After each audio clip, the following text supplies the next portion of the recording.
O que significa ser domiciliado na França? Quais são as suas implicações? E o que isso pode interferir nos seus bens e na sua aposentadoria? Se você não me conhece, meu nome é Otávio Salum, você está no único canal do mundo que trata de direito previdenciário internacional. E se você quer saber a resposta dessas questões, fica até o final do vídeo porque eu vou te contar. Vem comigo! Para quem está chegando agora no canal, já fiz 2 vídeos sobre a França. O primeiro deles foi sobre o acordo previdenciário entre os dois países, que inclusive já escrevi um livro sobre o tema. Se você quiser adquirir, tem um link aqui embaixo na descrição. Já fiz também um vídeo sobre a convenção que impede a dupla tributação entre Brasil e a França. Então, se você quiser acessar, eu vou deixar um link aqui em cima, você pode dar uma olhada nesses vídeos. Esses 2 vídeos que eu falei para vocês, eles de certa forma vão complementar o vídeo de hoje, porque um trata de aposentadoria, basicamente, você pega um período de um país para se aposentar no outro, pode ter até 2 aposentadorias. O outro deles, ele fala justamente para impedir a bitributação, então a questão do domicílio fiscal que a gente vai tratar hoje é de extrema importância. Para quem se interessa pelo tema direito previdenciário, sobretudo direito previdenciário internacional, já convido você para se inscrever no canal, para ativar a sineta, tá sempre ligado. Se você está na França, tem um amigo que pensa em ir para a França, já esteja lá, enfim. Encaminha o vídeo para essa pessoa, porque penso que a parte do domicílio fiscal é realmente bem importante. Se você é da área, também eu já fiz um curso sobre assessoria jurídica internacional, sobre planejamento, consultoria de modo geral, então também o link está na descrição do vídeo. Mas de acordo com a lei francesa, o que é ser um residente fiscal nesse país? O artigo 4b do Código Geral de Impostos deles, ele responde a questão, são 3 hipóteses, das quais, se você preencher uma só delas, não tem que preencher as 3, se você preencher uma só, você já é considerado residente. Na primeira delas, o artigo diz que as pessoas que têm na França seu lar ou local de residência principal. Ou seja, se você está... Muita gente conhece essa regra, a regra dos 6 meses, como alguns chamam, ou regra dos 183 dias. Se você fica mais de 183 dias na França, então você vai ser considerado um residente fiscal. Existem exceções? Sim, existem.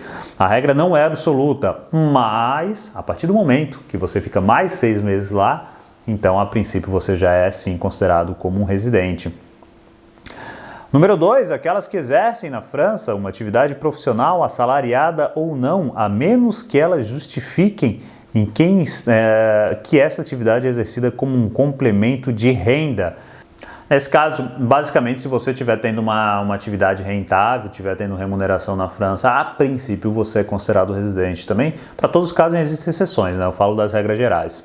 E número 3, aquelas que têm na França o centro de seus interesses econômicos. Eu dei uma pesquisada para entender melhor o que era isso. Basicamente o seguinte, vamos supor que você trabalha na França e no Brasil, você tem uma dupla remuneração. Só que na França a remuneração é maior, então a França vai ser considerado o centro dos seus interesses e por consequência você vai ser considerado um residente fiscal na França.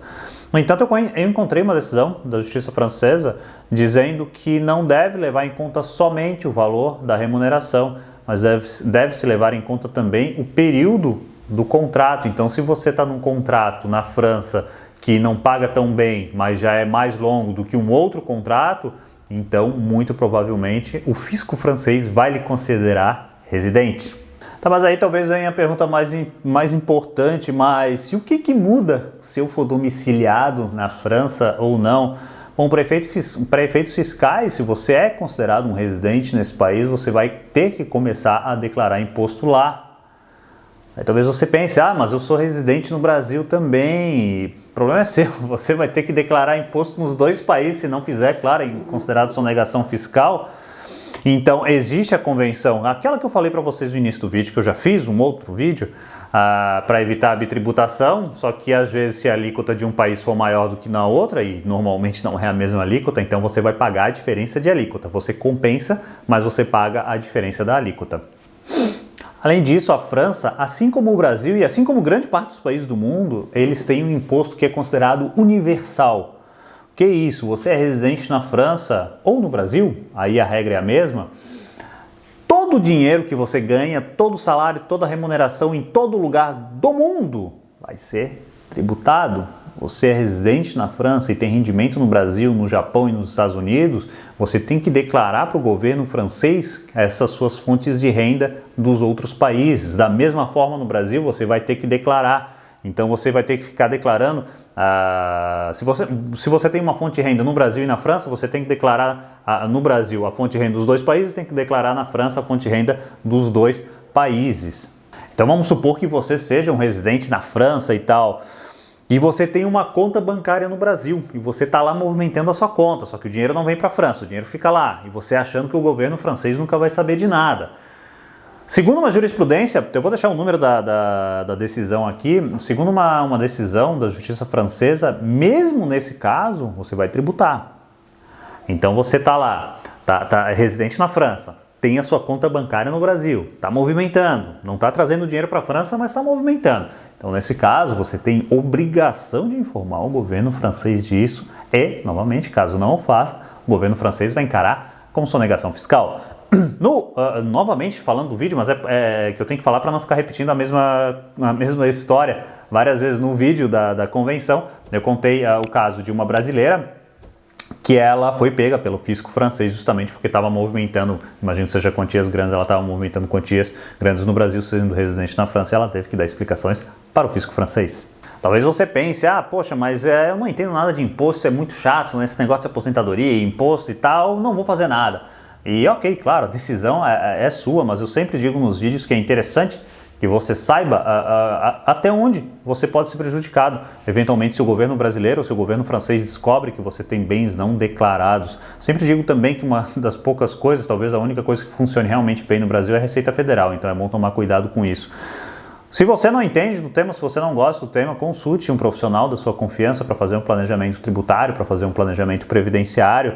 Eventualmente você está na França, você pode fazer um planejamento para sua aposentadoria, para de lá ficar pagando a previdência brasileira e ter duas aposentadorias, ou não, ou às vezes não vale a pena, e só um cálculo vai dizer para você, um profissional qualificado que entenda de direito previdenciário internacional vai conseguir fazer esse planejamento para você, é bem bacana. Da mesma forma, um planejamento tributário é importante para você. Eu estou falando aqui tudo de modo geral, mas se você quiser saber, enfim, algum detalhe, enfim, como funciona alguma coisa que eventualmente eu não tenha falado aqui, é interessante fazer uma assessoria para saber até onde essa parte de domicílio fiscal vai interferir para você, qual é a situação que você se encaixa, eventualmente é interessante manter um duplo domicílio fiscal ou não. É importante que você tome essa decisão, mas tome essa decisão sabendo o que vai acontecer. Não, eu não quero manter um domicílio fiscal lá no Brasil, já estou na França, estou bem aqui e tal, ok, será que não vale a pena vender tudo no Brasil ou não? Porque existem uma série de restrições quanto a ter contas bancárias, quanto a ter investimentos em bolsa, enfim, eu tenho meu apartamento em outro país, eu estou alugando, a tributação é diferente, então é importante que a gente analise tudo isso, porque muitas vezes a gente tem a impressão no Brasil, a gente vai, não, pô, vai deixar passar, não vai acontecer nada, né? Conheço várias pessoas que nunca deu nada. Só que a tendência é que os bancos centrais dos países, eles se comuniquem cada vez mais. Se você faz uma transferência da sua conta para o Brasil, para sua conta na França, essa transferência ela vai ser informada para o Banco Central. Então, se você estiver movimentando quantias um pouco maiores, o Banco Central, ele cedo ou tarde vai atrás de você, ele vai se comunicar com o governo com o Banco Central francês, que vai pedir satisfações. Normalmente em países de ponta, países mais desenvolvidos, a sonegação fiscal é considerada um crime grave, que pode dar cadeia, além de multas pesadíssimas. Então estou falando isso para vocês, não para vender um susto, deixar o pessoal apavorado, mas é que realmente é importante precaver tudo isso, que é muito mais fácil precaver do que depois que acontecer, aí vai ter que contratar um advogado para fazer uma defesa na justiça para você, e mesmo assim vai ser provavelmente paliativo, você vai pagar uma multa, vai pagar os honorários, a coisa vai acabar ficando muito mais cara. Então é isso, espero que o vídeo tenha sido interessante para vocês. Se o foi, peço novamente que você compartilhe o vídeo com os seus amigos, eventualmente seus conhecidos naquele grupo do WhatsApp que o pessoal está pensando em ir para a França, do Facebook e tal. Convido você novamente para se inscrever no canal e para ativar a sineta para estar sempre ligado. Tem mais um, muitas vezes a gente faz lives para tirar a dúvida do pessoal. Esses dias eu fiz a live com o pessoal que faz assessoria diretamente lá na França, tá bem legal. Então ativa a sineta para ficar ligado nessas lives e para que a gente possa se ver na próxima semana. Eu vou estar esperando você. Até lá, um grande abraço.